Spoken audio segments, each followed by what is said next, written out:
Greetings, everybody. Welcome to another day of Fak'ugesi Festival. My name is Dylan Espiri. I'm the curator of Fak'ugesi Festival. Today, we're speaking about animation. So we have a jam-packed program around animation that is available at our program. Thank you so much for joining us. Today, I will not be hosting these conversations. They'll be hosted by different people, and then I will host one. But I'd like to thank all our sponsors and partners and everyone joining in from around the world, basically. Apologies for that. And thank you so much for joining. We'll kick off today with a session with Animation SA and Goethe platform around bootstrapping in animation. And then we'll have a conversation around education in animation, and then also another conversation around the women in animation, and then a presentation from Trabadia around their bootcamp, their lab that they ran last month and over the last 2 months, basically. And that's it for the program from today. Thank you to all our partners, particularly GFC, for the animation sponsorship and partnership around all of these animation conversations and programming. So thank you so much. Isabel, you can take over. Hello, good morning, everybody.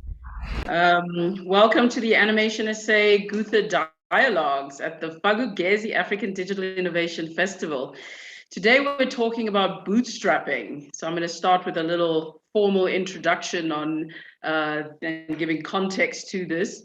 As we know, we've been going through the coronavirus pandemic, which has confined millions of people to their homes, forced widespread closure worldwide, and ceased almost every economic activity. And so not only the startups, even the established businesses are bootstrapping to survive with extremely limited resources, with every industry witnessing revenue losses, price pressure, and customer bankruptcy. It becomes even more necessary now to bootstrap. To start a business and bring it to successful fruition takes a sound mix of confidence, risk tolerance, self-discipline, determination, and competitiveness. And bootstrappers take an idea, and using their talent and professionalism, they build a worthwhile business without the backing from investors, having little or no startup or growth capital. It takes great dedication, sound work ethics, pure single-mindedness to achieve success this way. And today we have some really great guests with us. We've got, I'm going to introduce Isaac Morajane.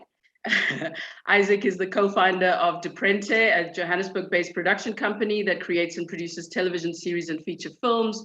Over the 12 years, Deprente has produced Emmy-nominated series, Late Night News with Loisa Gola. I remember watching that. It was really funny. Award-winning Bantu Hour with Hugh Masekela. The first African Netflix original series, Queen Sono. I cannot wait for the new episodes. I really enjoyed that. As well as feature films, Catching Feelings. That was a beautiful, unique story. I really love the difference of that. Mtwetwe was just fantastic. I love the fast pace of that film. And then Blitz Batoli, which I have yet to watch. Isaac also spearheaded the creation of Deprente Junior, a company dedicated to producing animated series and films, which is now in development with various studios around the world. Welcome, Isaac. Next, we have Matt Brown, who has produced and directed live action and animated stories for 20 years. He's the founder of two top companies, Clockwork Zoo, and a game company called Sea Monster, which I love. Sea Monster, what a beautiful company. Matthew has delivered animated shows to Disney, Disney Plus, Netflix, PBS, Cartoon Network, Nickelodeon, to name a few. He's consulted on animated TV series, shorts, feature films. He's also produced 4 seasons of Jungle Beat, which has an incredible success online. 6 million YouTube subscribers, 3 billion views. I mean, that is incredible. His CV goes on, so I'll leave that for you to read. And then I'm going to introduce Nadia from Kenya. Nadia Adiambo Olunya is an animation director and musician from Nairobi, Kenya. For the past 12 years, she has relished the challenge of driving into a new story world, researching its histories, growing its palette, and pushing graphic language to a place that only animation can go. And she has practice spanning comics, animation, XR. She's collaborated with studios all over the world, including Netflix Animation, Shazaz, Facebook, Designer Africa, and started her own studio in 2019 called Nala Studios. Welcome, everybody. Okay, so Isaac, I'm going to start with you. Perhaps you can tell us a bit more about your business and some of the strategic decisions you made. I know that you were Joburg based and you had to make the massive decision to move to Cape Town. We were very heartsore to see your company leave Gauteng. But what influenced that decision to move to Cape Town, and what bootstrapping decisions did you have to make over the last few years? Hey, everybody. And thanks, Isabel. I'm glad to be here, and I love talking about this kind of stuff just because, we live it every day and always trying to figure it out in your head. And it's nice to have a dialogue about it. I think first, it's important for me to say that we haven't moved to Cape Town. I've moved to Cape Town. So the business is still very much in Johannesburg. All my partners are there. It's just in this world of bootstrapping and working remotely, I just decided to just change things up for myself. So yeah, we're still very much Joburg at heart. But yeah, it's so just to give a quick background on ourselves in terms of the animation side of the business. We are very much a development, pre-production focused studio where we look at creating new IP, developing from just an idea all the way through to scripts and the kind of stuff that you need to sell a show, concept art and maybe an animatic or two, and then taking it out into the world, bringing on partners, finding broadcasters, getting it financed. And then once it's ready to go, kind of partnering with different studios to do the actual execution. And, we have partners, a lot of partners in South Africa and around the world where we do our different productions. And that model is one that it took us a while to get to. And it's very relevant to this topic because it was a bootstrapping model, essentially. We started bootstrapping our business way before the pandemic for just different reasons, but the result of it was that when COVID hit, it didn't really affect us too much in the animation space, in our business, because we had already built ourselves to be light and to be able to withstand these kind of economic pressures that happen every now and then. So the reason why we started bootstrapping is because I think outside of any external factor like a COVID kind of thing, what I picked up, with animation, because we have such a strong focus on developing original IP, the main thing that we want to do is create our own content and get it produced, as opposed to doing service work or, bringing in other IP into our business.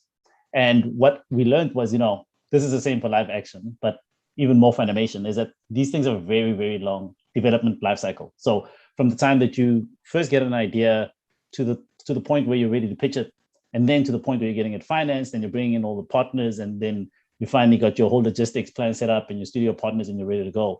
That process can take years. Even in a best case scenario where everything is going really, really well, you're talking minimum 2 years, sometimes can go up to 5, 7, sometimes people have been pushing projects for 10 years. So the question you have to ask yourself is, you can create your business to be able to withstand those really long periods of time where income isn't going to be flowing in quite as aggressively, because no one's paying you during development. You're the entrepreneur, you're the producer, you're kind of making all of these things happen with very, very little, and there's no income coming in, and that can happen for a very long period of time. So you need to create your business in such a way that you can withstand those periods of time, because if you don't, what that means is you have to, at least this was a decision we made, we would have to figure out how to get income flowing through the business quite aggressively all the time, which would mean that we have to that is going to get clients that are going to bring in money into the business. The downside of that is that it takes focus away from the development of your own IP and the pitching and all of that. So because we were so clear on what it is that we wanted to do, which is something that I think is probably the first step, is just be very, very clear around what kind of business you're trying to build. Because just because we're all in animation, it doesn't mean that everything has to look the same. You can run a full-fledged studio with 300 animators or 100 animators or 10 animators, or you can run it like we do, a development, primarily animation development studio that's very, very light and lean and focused on IP, or you might want to do servicing or commercial work or whatever it is. Be clear what it is that you're doing, and then build your business in the best way for that, and then find what is the best bootstrap model for that. But for us, it was definitely focusing on the key aspects that allow us to create new content and get it packaged and going out there. And that actually means that the team can be pretty light, despite the size of the jobs that you're going to bring in, that we do bring in.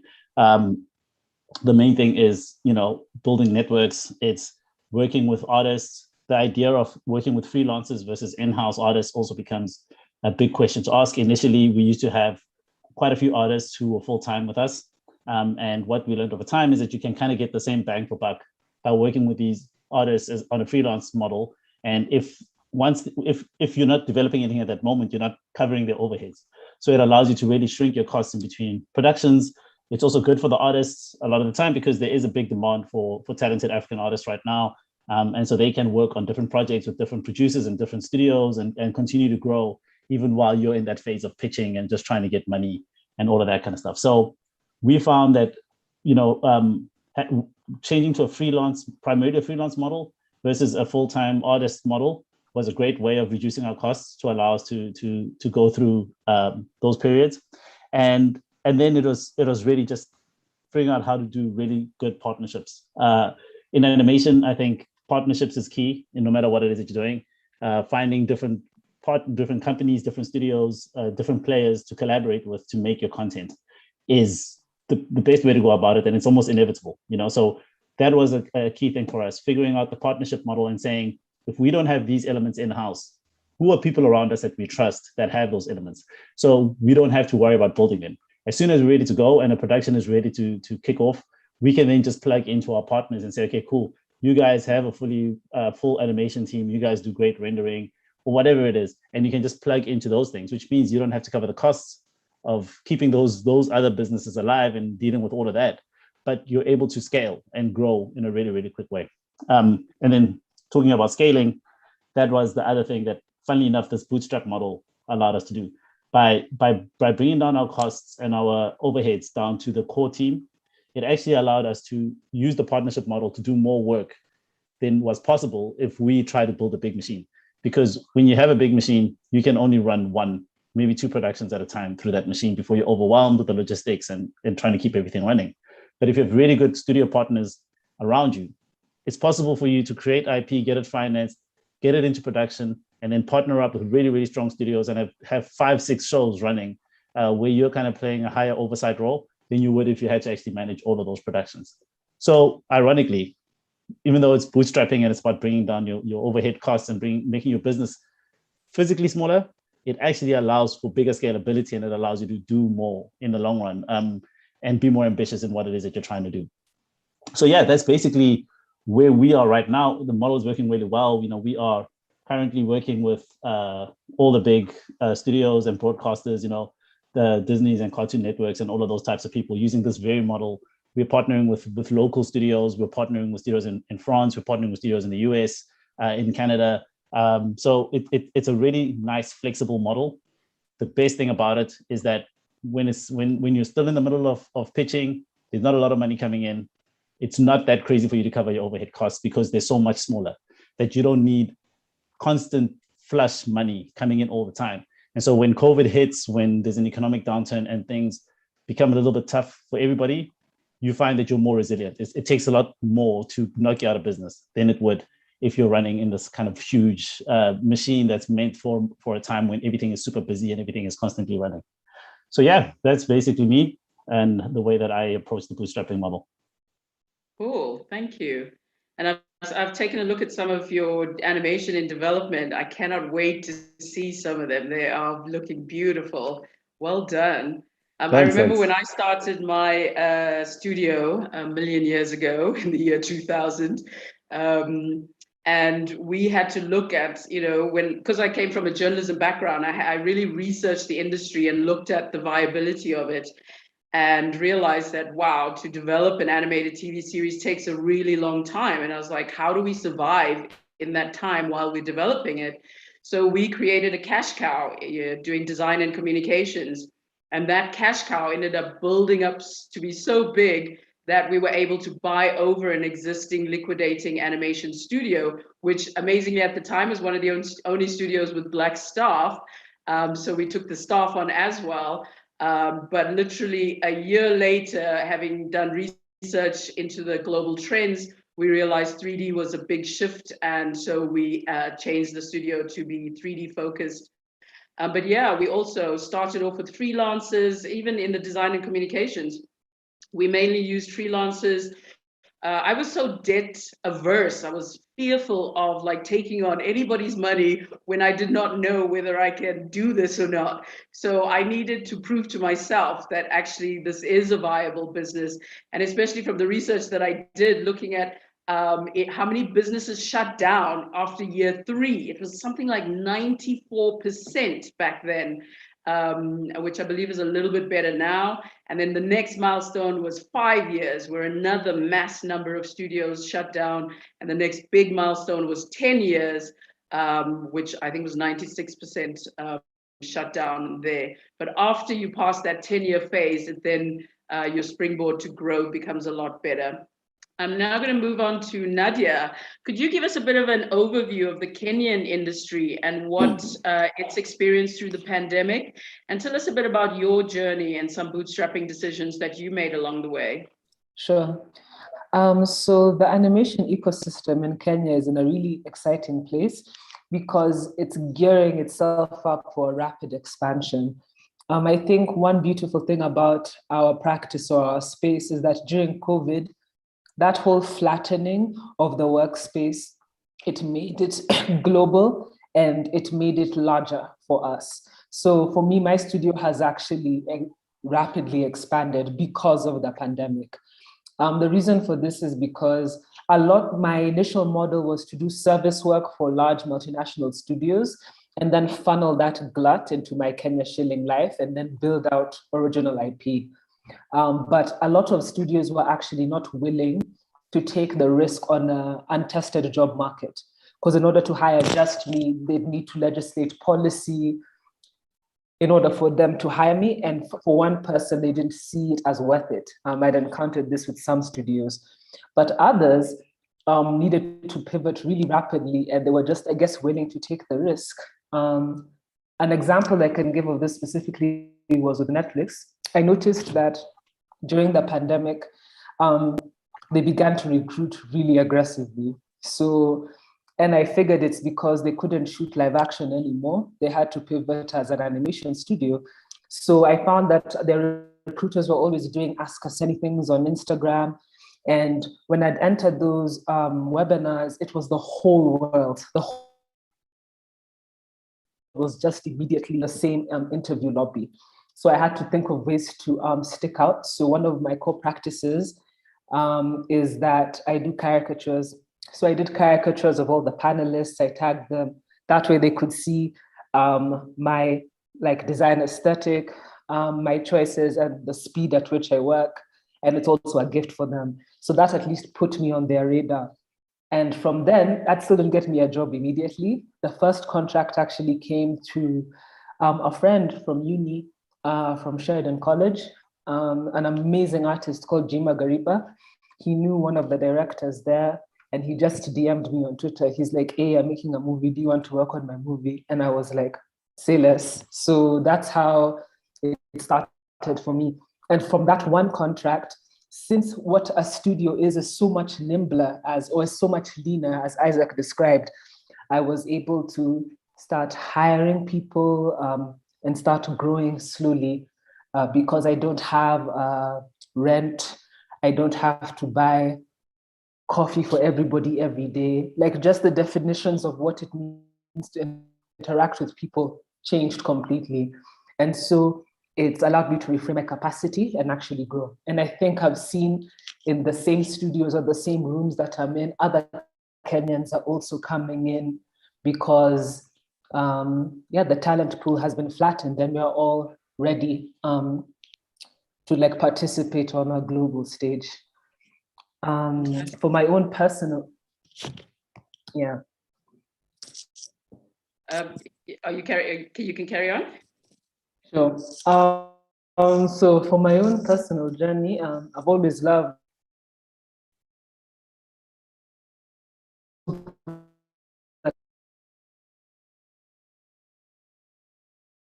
We seem to have lost you. Your sound is not coming through. profession. Okay. How about now? Can you hear me? Yeah, we hear you now. Yeah.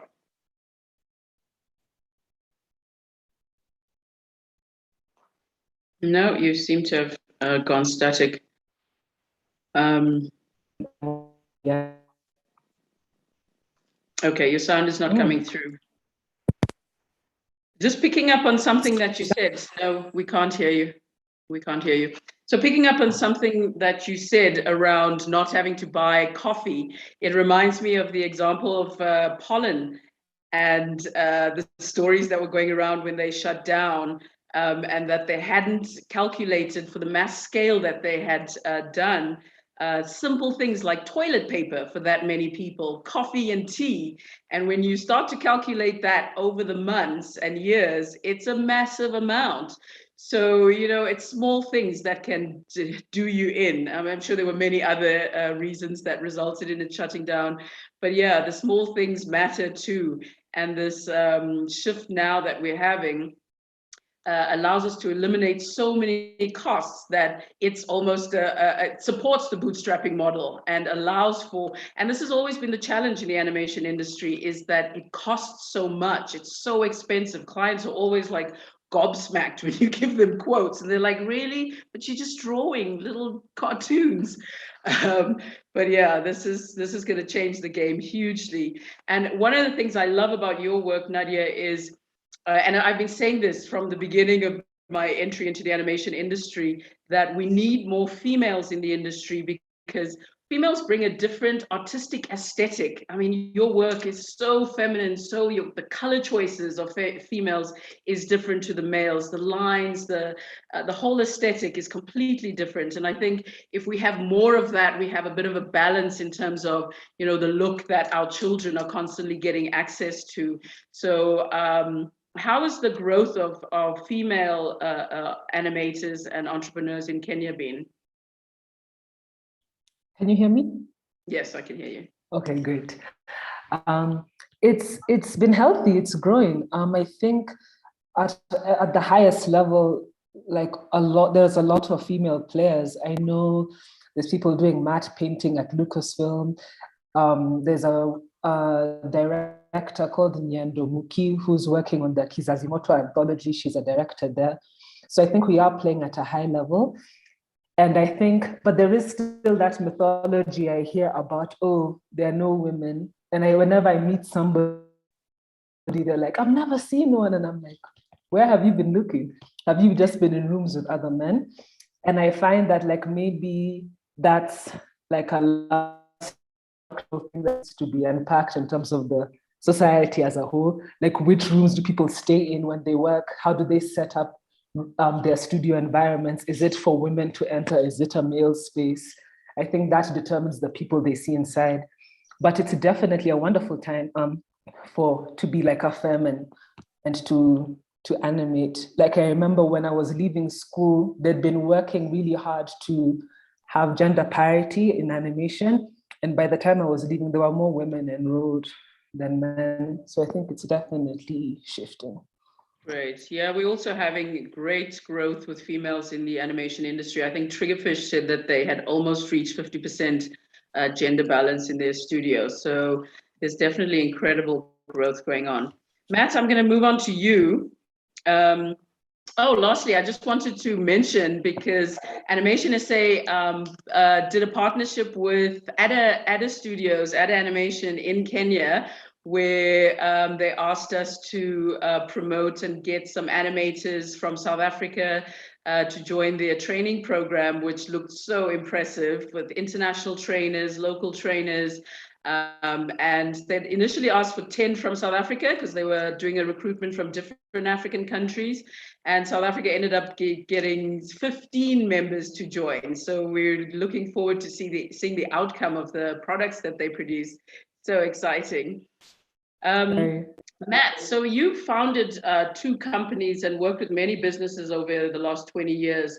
Take us through some of the key business strategies, both positive and negative, on the businesses that you've worked with. Thanks, Isabel.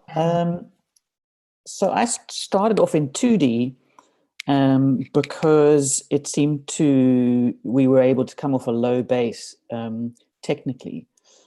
So when we started, Flash was all the rage, and we started a 2D model, and we were working with the SABC, so we had a low budget, and we were able to have quite a lot of staff. We were really staff heavy. At one point, we had 120 animators. I remember I came to Clockwood Zoo once, and I was like, wow. Doing 2D, which in hindsight seems absolutely crazy. But there wasn't this model of animators being able to work from home. Internet, we didn't have fiber. It was basically the dark ages back then. So we needed to have staff in-house, and the overheads were massive. And I remember at one point we were coming off a show, and our expenses were over R1 million a month. And so if we came off a show, we had to start a new show within a month. We had less than a month's cushion, and that was all the cash flow from the previous show. So it was a very, very difficult model. And exactly as Isaac was saying, when you build this monster, you have to feed it, and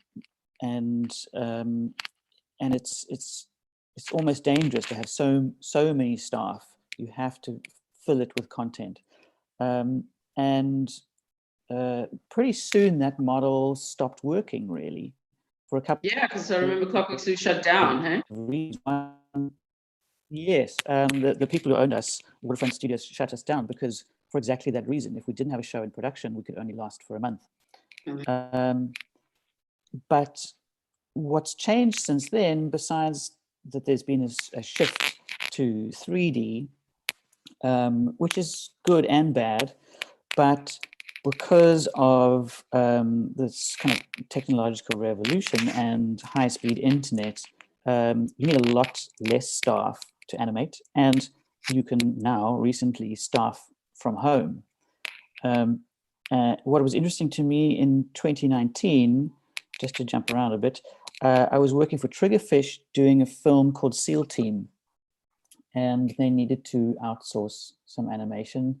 And I went to India and we partnered with a 3D studio there, and they were going to do a portion of animation, a third of the film.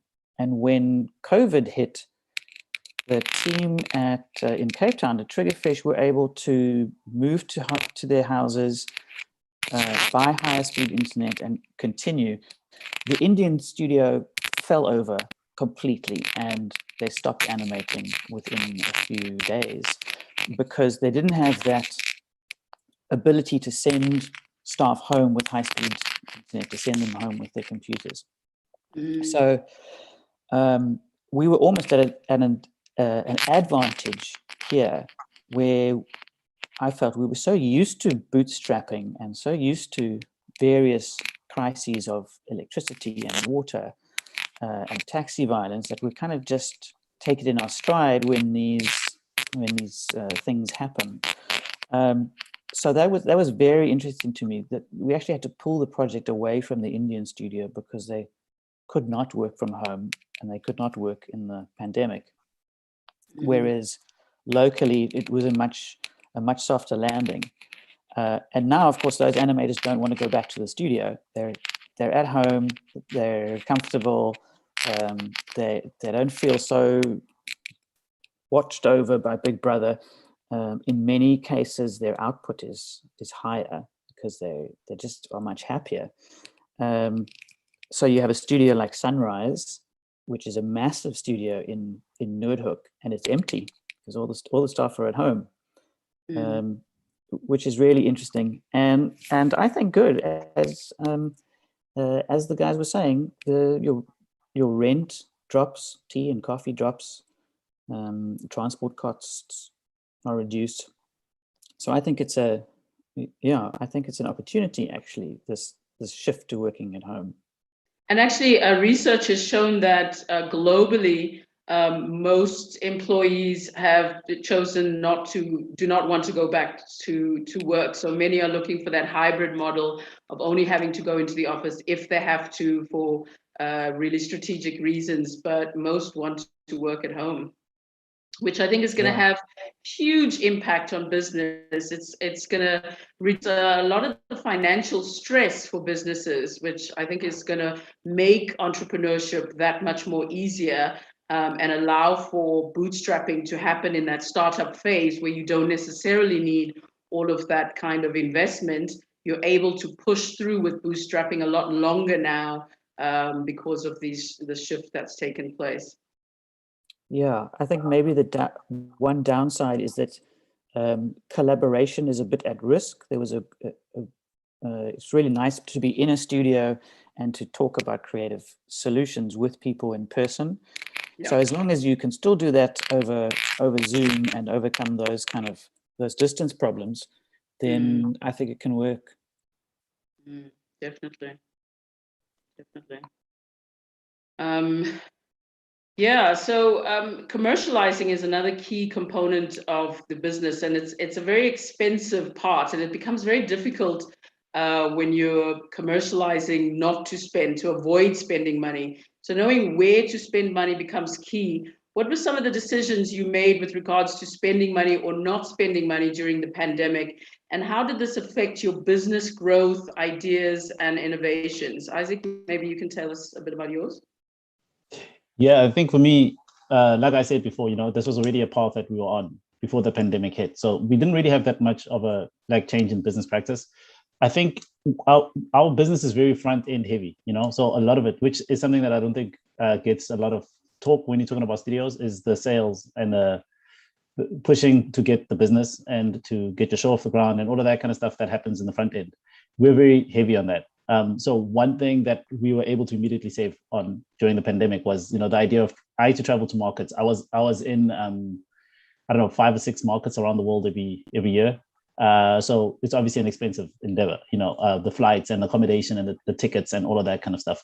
Very important though, because, all of the work that we have now has been as a result of me learning all the different players in the industry, having meetings with the buyers and building your reputation with them. And, it's a long process, but in the end, it pays off. And I think what happened during the pandemic is that the cost of doing that really came down a lot because, first of all, most of the markets went virtual. So the need for you to travel went away, the ticket costs went down. So it was a lot easier for you to attend these markets.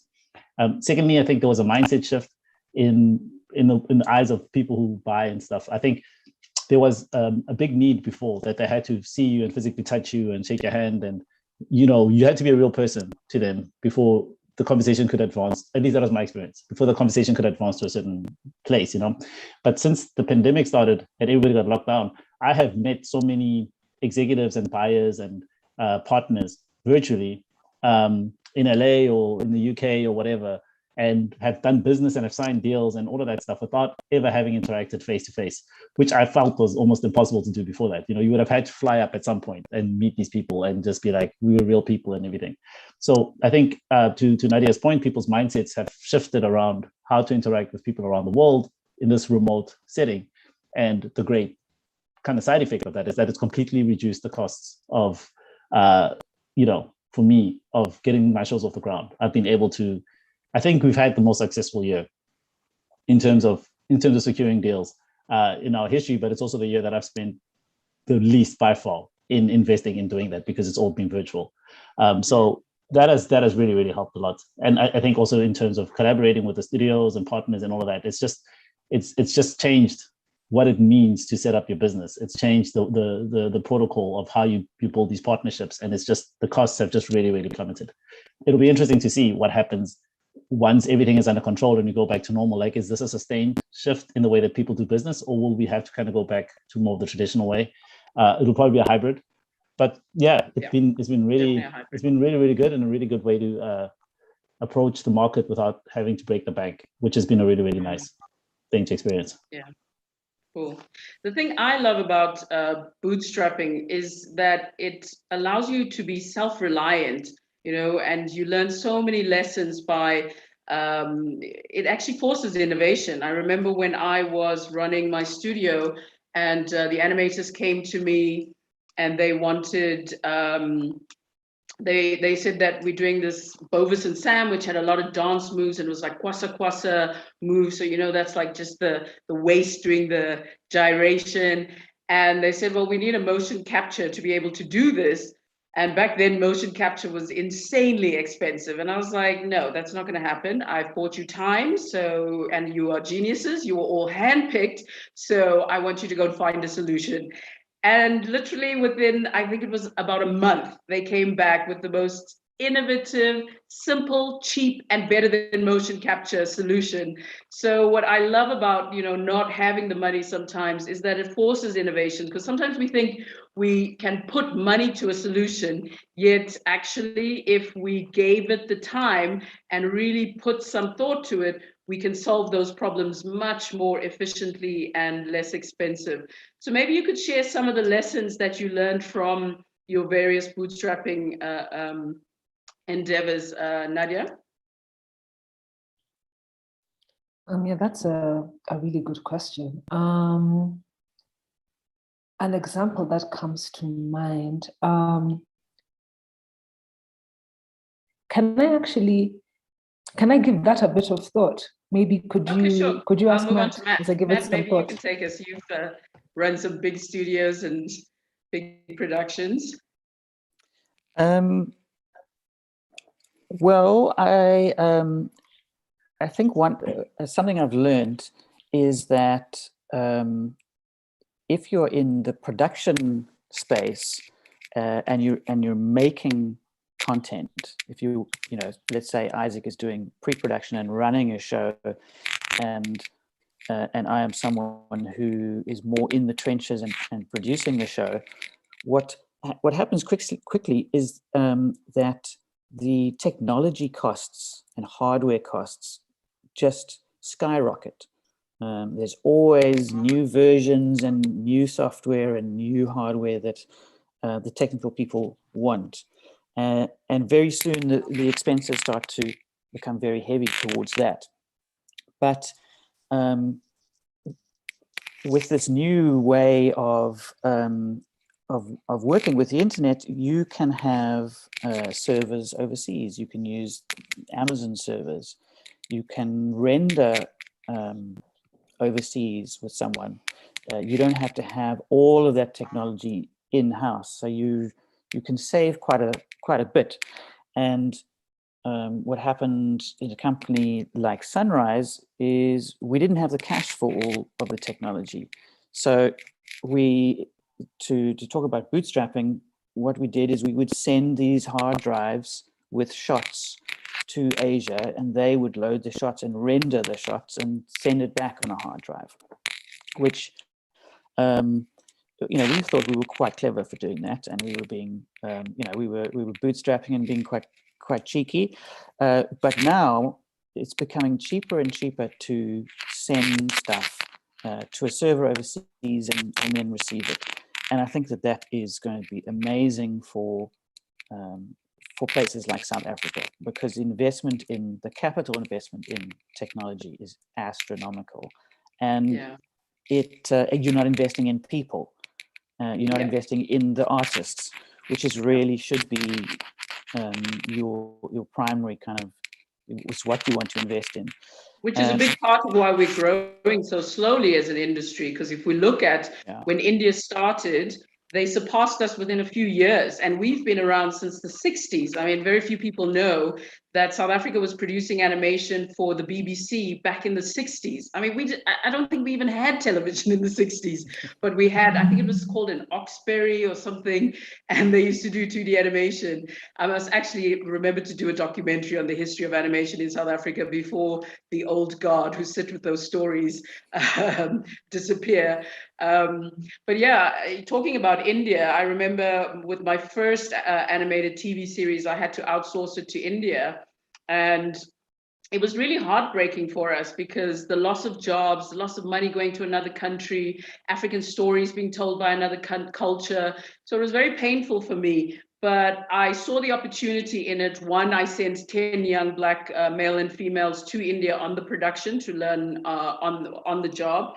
But also it gave us the opportunity to analyze the Indian system and look at like what are some of the training initiatives that they were putting in, because now we realize with the critical shortage we were dealing with at the time, there were a handful of Black people doing animation. I was definitely the only Black female, but I think one of three other females. It was Emma Kay and Jackie back in the day when they owned Triggerfish. So yeah, we had to outsource because of skill shortage, and it was so painful having to explain to the Indians what a hut looks like and having to send all of that.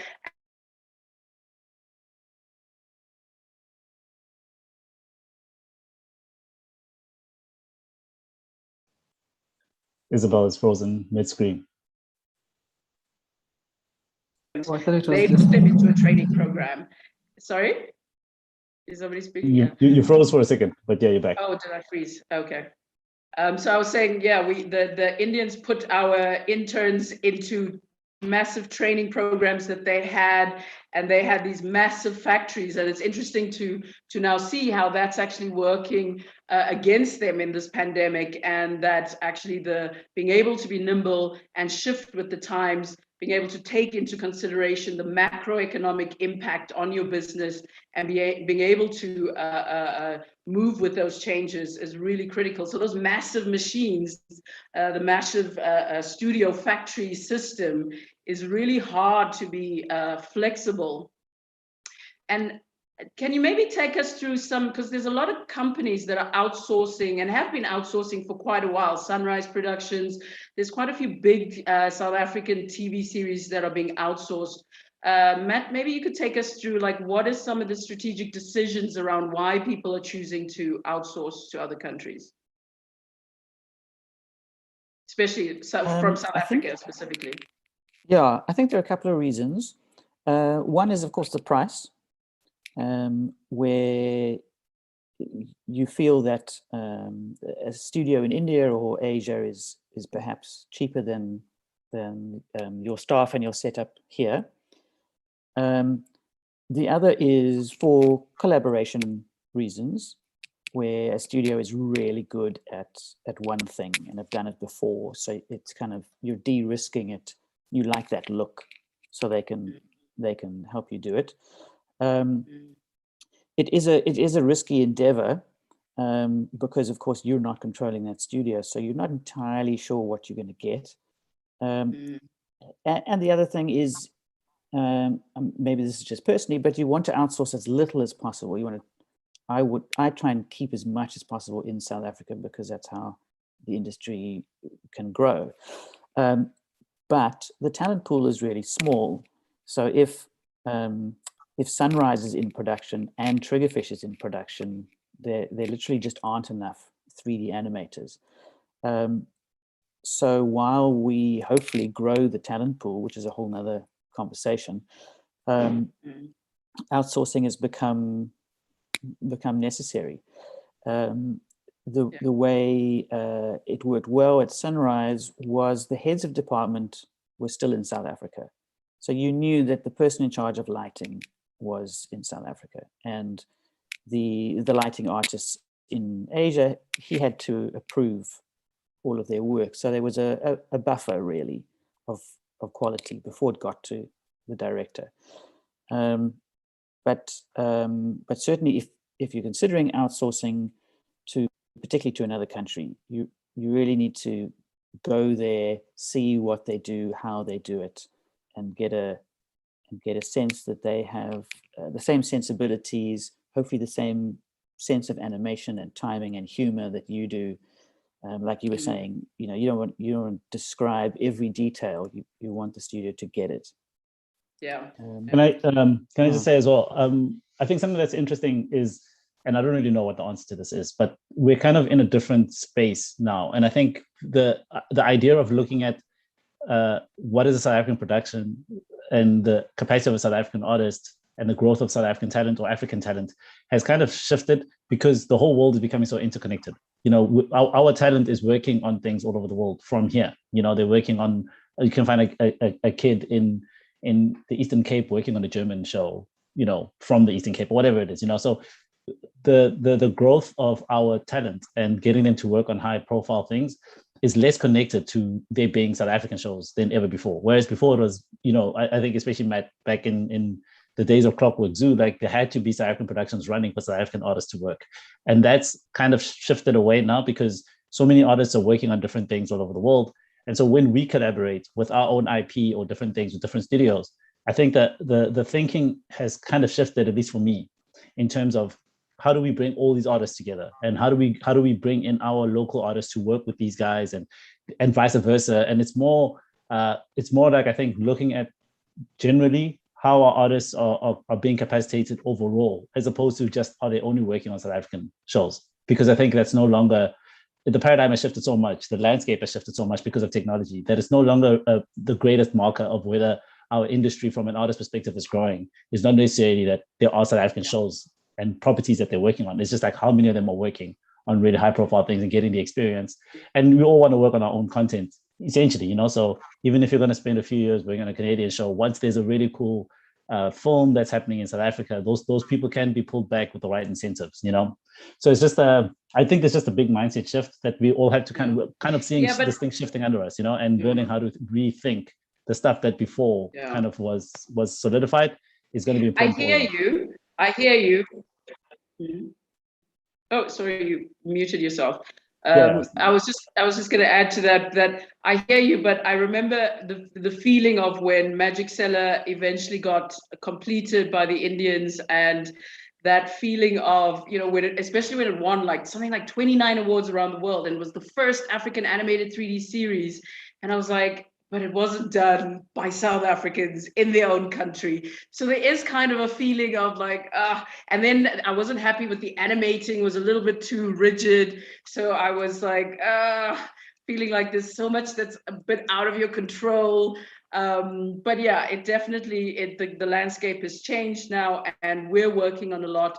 But I think the key thing that South Africa needs to look at, and the rest of Africa, is increasing the number of senior staff, because we've got this incredible imbalance of like a large number of junior staff and very few pool of senior. And it's the seniors who can work on the international work, whereas those juniors, unless we have the productions here, they don't to be able to move up the ranks to medium and get to senior, which then they can market themselves internationally for work.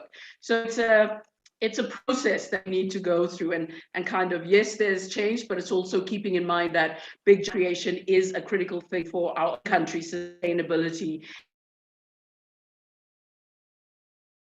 Entrepreneurs, we need to keep that in mind, that, you know, outsourcing, if it can be done in South Africa, how do we look and innovate around finding solutions to keep as many jobs in South Africa as possible?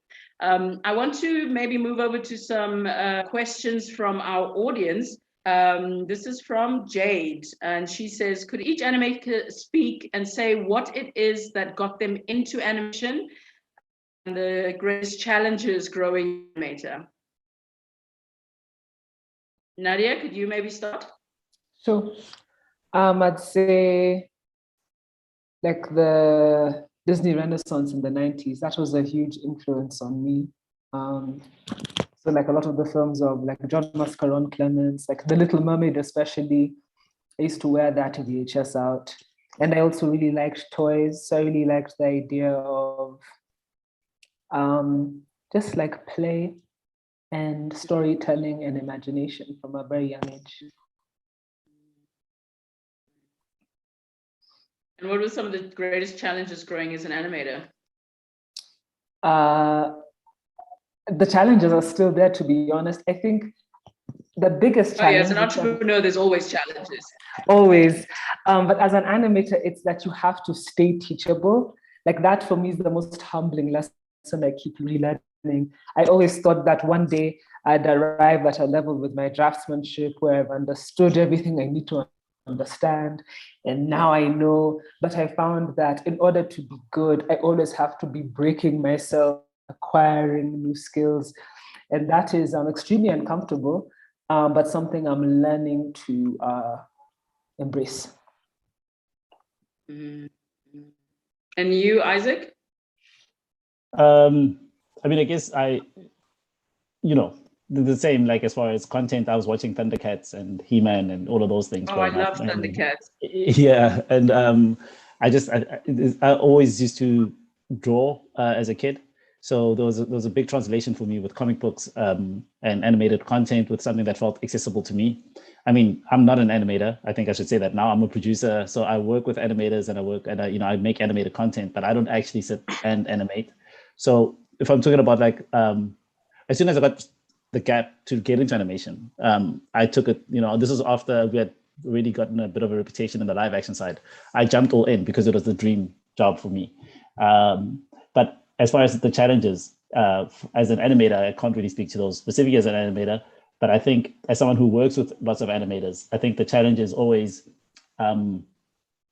it's working with different.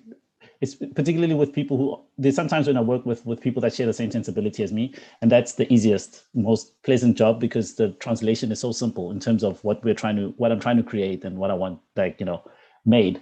And I think the biggest challenge is always when you're working with talented people, but they don't share the same sensibility. So they're doing really, really good stuff, but it's not the thing that you're trying to do. It's different from the thing. And it's always hard because it's not necessarily better or worse, but it's not the thing that you want. And I think always learning how to kind of communicate that well and get them all in the same track. And that is still, I think today, the biggest challenge that I face working with artists. Mm. Yeah, I remember having the commercial side of our business and dealing with advertisers and corporates. And usually the corporate doesn't know how to articulate exactly what they want. So you almost had to become a mind reader and try and like work out like what exactly do they want. And somehow we figured it out and got to manage to be able to interpret what the client wants. So it's subtle skills that you along the way, and you can't necessarily articulate how did I actually do that. Matt, maybe you can take us through your journey, what inspired you to get into animation and the challenges you've been dealing with in growing. Definitely also Thundercats. How awesome was Thundercats? The story just blew my mind. The layers with the depth was incredible. But I started off in live action and got into animation completely by mistake. A sports company landed a job making an animated TV show for SABC, and I was the only director they knew who didn't only do sports. So that's how I got the job. I was just in the room at the time. And it was I just presumed that I could direct and produce animation the way I would live action, which was a complete mistake. But yeah, so it was a sharp learning curve. I also am not an animator and I can't draw. So I'm kind of on. I'm the same. Instantly on the back My kids foot. now draw better than me. Anyone draws better than me. But hopefully when animators work with me, eventually they start to trust that although I can't draw, I can produce, hopefully. They're always a bit skeptical in the beginning when I admit I can't draw. But I think one of the challenges that I face is it's actually a creative one, is that it's quite easy to once you've got a particular style to fall back onto that because you can do it so well. And the challenge for me has been to be able to look at your own work and say, it's starting to look the same. All the shows have a certain look, and it's about being able to recognize that and trying to push yourself into a new direction so that you don't fall back on the same kind of creative the whole time. Yeah, I saw that in my studio. We had Alan Cameron as our director, who is just absolute genius, so brilliant. He taught all of our interns and his style started him and everything, and we were just like, this limitation of having an in-house director, the art director, because he was creating all the artwork. So yeah, diversifying and kind of getting more directors became a key thing in just ensuring that our look kind of shifts and changes. Giving the artist in the studio an opportunity to do some of the art was also key to get that diversity of look in the studio work. I want to move on to marketing because, you know, marketing has changed dramatically over the years. Traditional marketing is gone smaller and smaller, and the internet is just the place. They say if you're not on the internet, you're not on. And the PwC, the latest PwC report shows that the projections they had before are now way surpassed because of the pandemic. So it's one of the fastest growing areas in the media. Perhaps you could share some ideas and suggestions around succeeding on the internet. That you had that incredible success with Jungle Beat, 3 billion views. I mean, that's incredible. Did you guys achieve something so phenomenal? Yeah, the internet has more and more has changed the landscape, and of course now we have Netflix and other streamers, which are by far the most popular in the Western world in terms of viewers, and traditional cable networks are floundering. I mean, I don't know how many people watch shows on NBC anymore, but it's definitely not what it once was. So that plus Netflix, plus YouTube, and the streamers that are in Asia, like Aichi, have really changed that landscape, and I think in a really good way, because you no longer have to have this middle person who's the broadcaster who says yes or no to your show. It's possible. It's still difficult, but it's possible to make a show just for YouTube. With Jungle Beat, I think it was a mixture of hard work and luck and timing. We actually launched the Jungle Beat YouTube channel in 2014, and we had almost no views for 4 years. The curve is it's flat. It's just like nothing. And then suddenly it took off in 2017, and it looks like a hockey stick curve. It just goes through the roof. And a lot of that is just a slow push every day, trying to release new content, and then cutting content specifically for YouTube. And what we found is, yes, people watch the episodes, but when you cut out the songs and put that in a supercut, or you cut out every time the giraffe falls over and make that a supercut, then that really gets the views. So it becomes this nice way of, maybe you only have 50 episodes, but you have 100 videos, because you can mix and match, and that really helps, because YouTube specifically is all about the amount of content you have, and I think that's what helped it to take off. There are other things like it's not dialogue driven, so you don't have to dub anything. So any child can watch a Jungle Beat episode from anywhere in the world. It's not in English.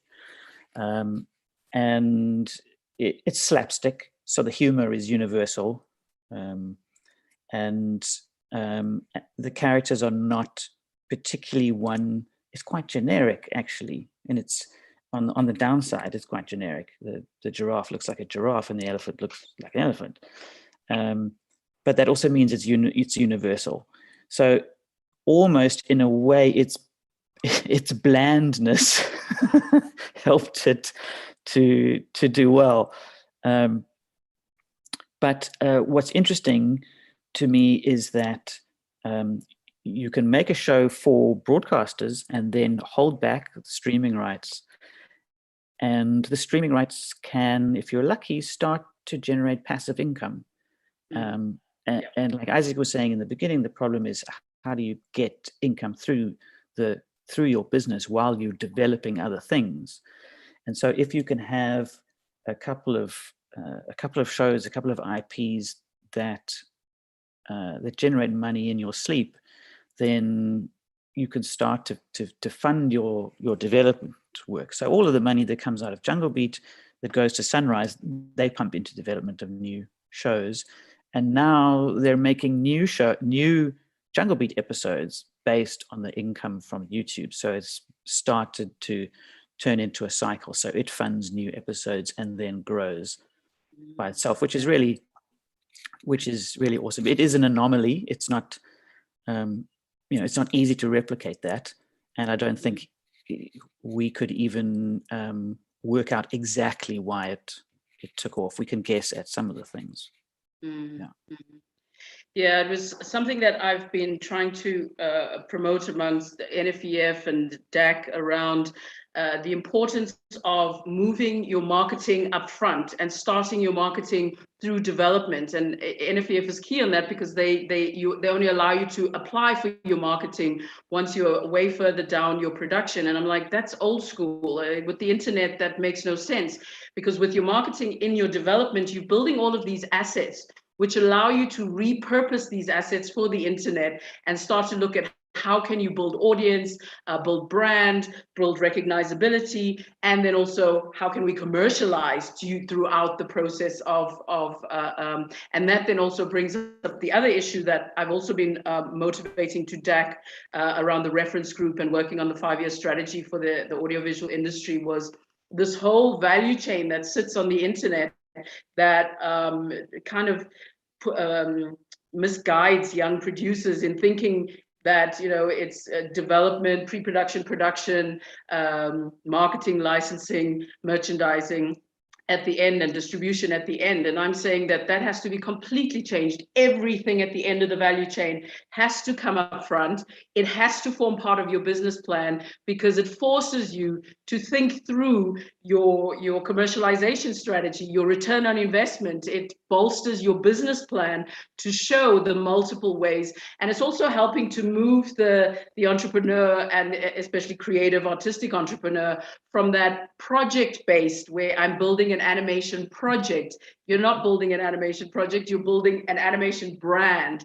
And the multiple ways in which you can extract value and commercialize that brand is plentiful, but that requires putting in that thought. What is my distribution strategy? What is my licensing and merchandising strategy? What is my marketing strategy? And how does my marketing strategy ensure that I build that audience, build that potential sales online? So yeah, we're actually exploring that, because I got tired of talking about it, and I was like, let me put this into a program and kind of show it in action and prove it as a model. So with the creation of my incubator, which is the Road to Commercialization broadcast readiness program, we're developing 10 BE SMMEs in animation, and Matt is actually one of our consulting producers on the series, the slate of film TV series. And so we're actioning out exactly that methodology. And so we're bringing in experts on licensing and merchandising, distribution, marketing, and ensuring that while the SMMEs are developing their projects, they're also developing that. And most key of the thing is also developing them to be investor ready. So all of that is kind of what are the things that are required to put a business plan together and a good business model that shows return on investment. Because I've looked at the industry growth over the years, and the return on investment on especially live action, and just something like 90-something%, either run at a loss or break even, and such a small percentage go into profit. And that's, for me, it's like a pseudo NGO industry. I'm like, until we can start to show return on investment, we're creating investor fatigue. And so investors don't trust us. I mean, venture capitalists won't touch us with a 10-foot barge pole, even though I do not like venture capital money. I call it noose money. You got to be very careful of what kind of money you take, because there's a difference between IDC money, for instance, with their low interest rates and their highlights on impact and job creation, versus a venture capitalist who's like, you need to meet my targets and I want that return on investment by X year. So it becomes very important what type of funding you take. So all of these things, we've got our finance person coming up next to do training to prepare them for what are the financials they need to prepare for the new year, in terms of the one-on-one consulting with him, so that they think through their numbers and understand all of the research that it takes to put those numbers together. So yeah, just looking at the entire value chain through this incubator, and I researched what were the best solutions around developing entrepreneurs, especially in the creative industries, and incubators stood head and shoulders above in terms of the impact and potential, because of risk mitigating strategies you can implement, the shared resources, the amortized costs, the cross-pollination. There's so many benefits. And Dumi and I were speaking to the IDC years ago, where we said, the funding animation projects one at a time is very risky. It doesn't make sense. You got to look at the slate model, because if that one project fails, everybody loses. But within a slate model, you then have the potential to cover those losses with the ones that don't turn out to be a runaway hit by the ones that do have a runaway hit. So by selecting a really cool slate, you're able to reduce those risks. Isaac, maybe you can tell us, because you've got quite a few productions. Would you say you're doing them as a slate model, or are they all just individual projects that you're developing? Yeah, they're all individual projects. I think you could say it's a slate in the terms that I develop a slate of projects, but it's all self-funded. And because when you're developing and you're selling, you never know what's going to hit. And even if something hits, you never know how long it's going to take to actually go into production. So yeah. I found at the beginning, I had fewer projects, like 1 or 2 that I was trying to get off the ground. But now I'm at a point where I try to have like 5 or 6 active projects that I'm pushing at the same time, regardless of how advanced they are, if they're in development or in production, or whatever.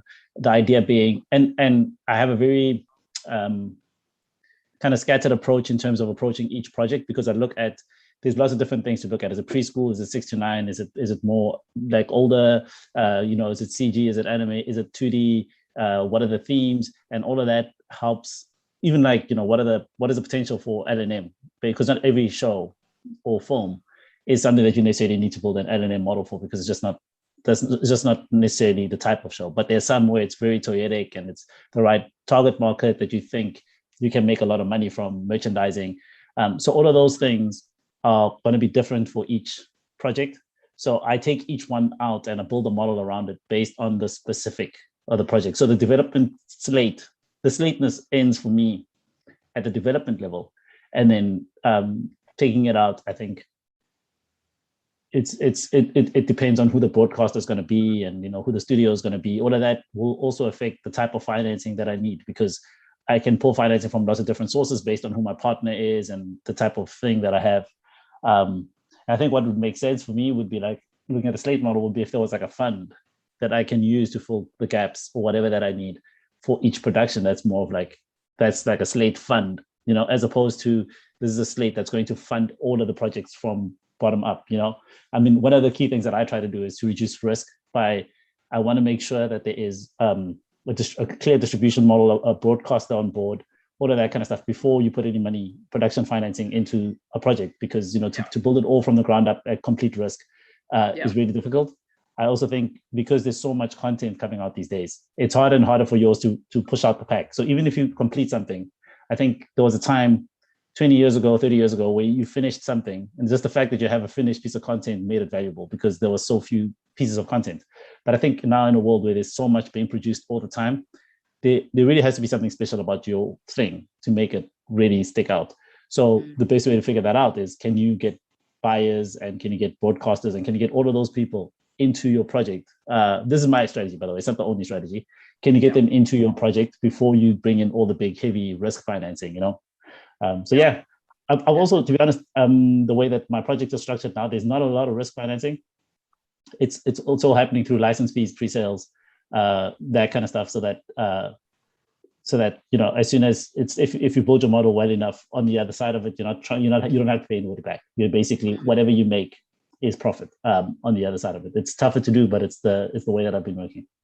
Can you take us through the pros and cons of pre-sales versus license? Like what are sort of some of the risks to look out for in pre-sales?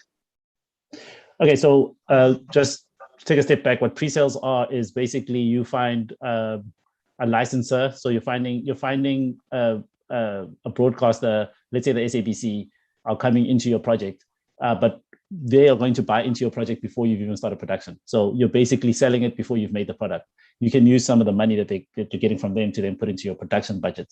Whereas a traditional license is you've made your project and then you're licensing it to the SABC and they're paying you for like to play it on their channel for 2 years. They give you a fee.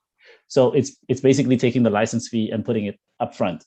The biggest challenge with pre-selling is because the broadcaster becomes your partner, they then have a lot of say in terms of what it is that you're doing, you know? So you have to then work really closely with them in developing your project, which means you've already got like oversight and you've got their own specific needs and wants. So like if you're working with Disney, there's a lot of stuff that they can't do. They've got a lot of like a formula to the kind of content that they can make. So that becomes imposed on top of you. You know, if you're working with the BBC, they have a lot of their own stuff that you can't do. So you get this extra oversight person on top of you that takes away some of your creativity, but can sometimes help as well because they're very experienced executives and they give a lot of good insight. So I would say that's the biggest downside of pre-selling is you got to deal with more cooks in the pot. But it reduces your risk because the best thing about pre-selling is that you're not giving away equity, you're not taking on debt. They are basically buying the right to show it on their channel beforehand. So you're finding a way to finance your project without having to be stressed afterwards about, I got to make money to pay these people back. So as far as a form of financing is probably the best that you can get. So that's the big advantage and the big disadvantage. Cool. And then licensing. Yep. Yeah, licensing is a lot more, you just finish your project and submit it to them. Yeah, and the downside I would say of licensing is you have to figure out how you're going to fund your project. So it makes it harder to do because you basically have to finish production before you get your money. So that's where you got to raise debt and financing or equity or whatever other kind of cool way you can figure out to make money. So the downside of licensing is it takes a lot of work to figure out how to finance your project, which sometimes means that you're going to be in debt because, you know, someone's going to give you the money and like you said, the venture capitalist or whoever it is going to want their money back from your license deal. So, you know, there's pros and cons to both. But I would say for me, the best is, it's hard to do, but if you can pre-sell your show and bring on the right partners, that's the best way for you to stay in control of your IP and not be stressed about paying a whole lot of people back afterwards. Yeah. Nadia, have you gotten the answer to the question we left with you? Yes, I have. I wrote it down. I believe the question was like, are there any innovations around or ways that I'm bootstrapping to innovate, or like examples from like my examples of lessons learned. Yeah, the lessons learned. So the two things that come to mind, it's like they're mostly like soft power things. So I'm finding that asking and leaning into community have really helped.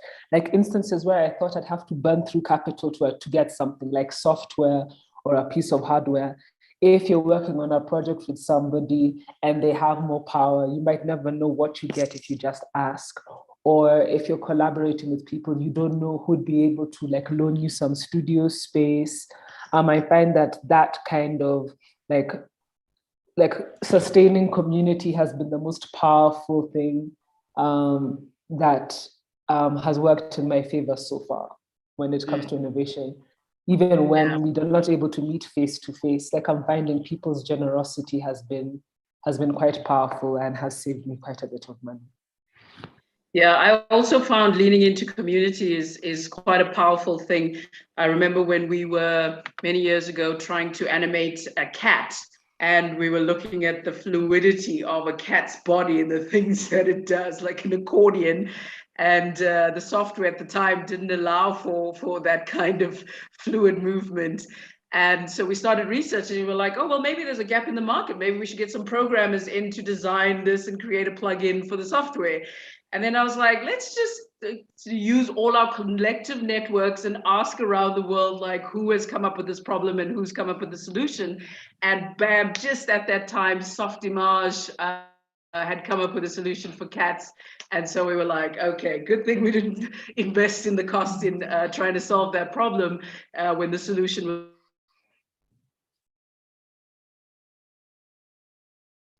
leaning in unity is a really important way of just getting information, and people generally are open to sharing and helping out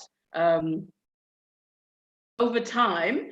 And but it's been such a discussion that I didn't get to the 1 hour, and I've felt the restrictions of a 1 hour talk, and I feel like if we just have a little bit more fluidity to get through just more interesting stuff and share as much as possible. Bring it to close. Is there any sort of last messages you'd like to get across, like to share? I'll start with you, Matt. I guess on the topic of bootstrapping, only my last comment is that I think we're in a good position in South Africa. We're used to, and in Africa in general, we're used to challenges, and we're used to having to overcome issues of travel, money, technology, and we can use it to our advantage. The other thing is that I think more and more over just the last few years, the world is really interested in African content. Obviously, Black Panther, but in other ways too. Squid Game is the #1 TV show in the world, and it's in Korean.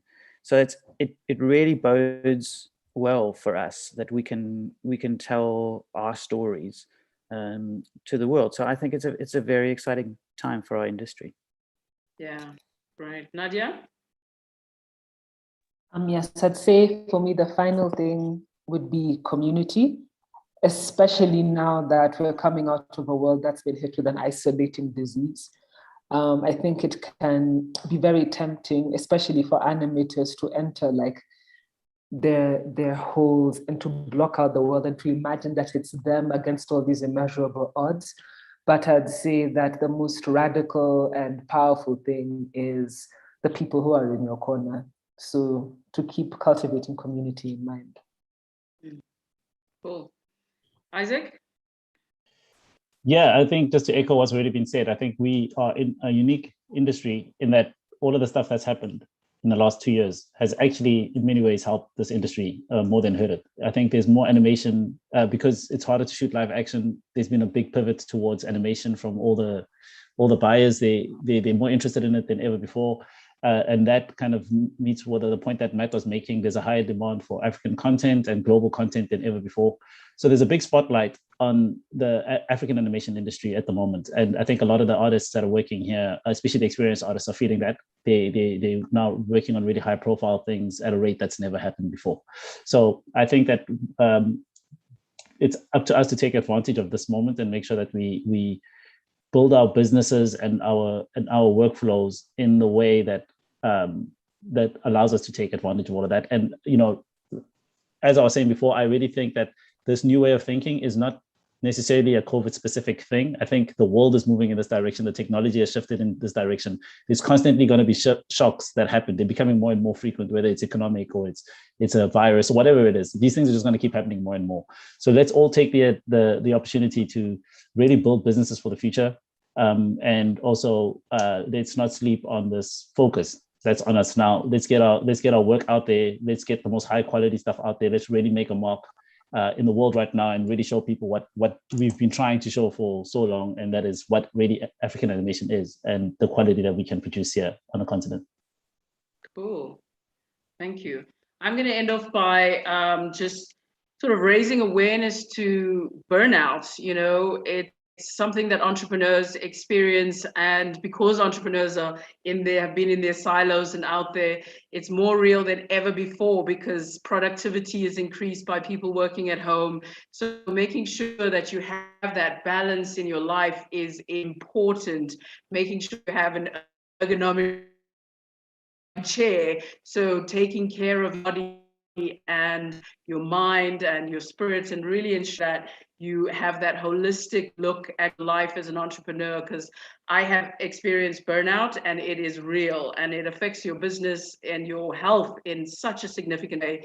And entrepreneurs always want to push to be better, to grow, to do more. And that comes at a huge price if you don't balance that out carefully and ensure that you look after all the different areas of your business. And it's something that we should never get. And yeah, the demand and the growth and that is happening, and it's fantastic. But we must remember to take care of ourselves. There's so much opportunity right now, and I am so excited to see all of the amazing projects that are going to be coming. And bootstrapping really allows for great innovation and cost cutting. It's going to allow for the barriers are dropping to entrepreneurship entry, and also entry into our industry, which has so multiple levels of high barriers. So those are dropping now. So I'm also looking forward to people who, never would have thought about becoming entrepreneurs. Freelancers now have the potential to start, creating a community online and producing their own shows.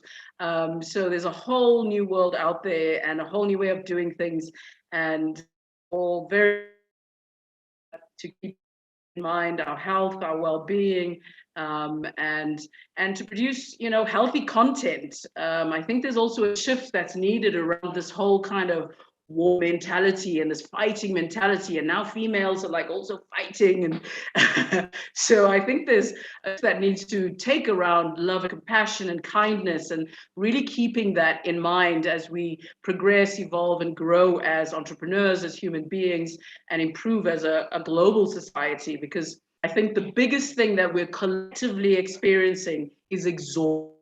The one thing that kind of raised our awareness to when we were in lockdown is how tired we all were. And that collective energy of drain is intense. And so I really want to close off on those words and just raise everybody's awareness to the importance of well-being and looking after yourself. So with that, I will say thank you to everybody. This was such an awesome chat. I learned so much, and I hope everybody out there learned a lot. And I'm looking forward to seeing all the awesome content that's going to come. Cool. I think we'll Thank you so sign much, out. Isabel.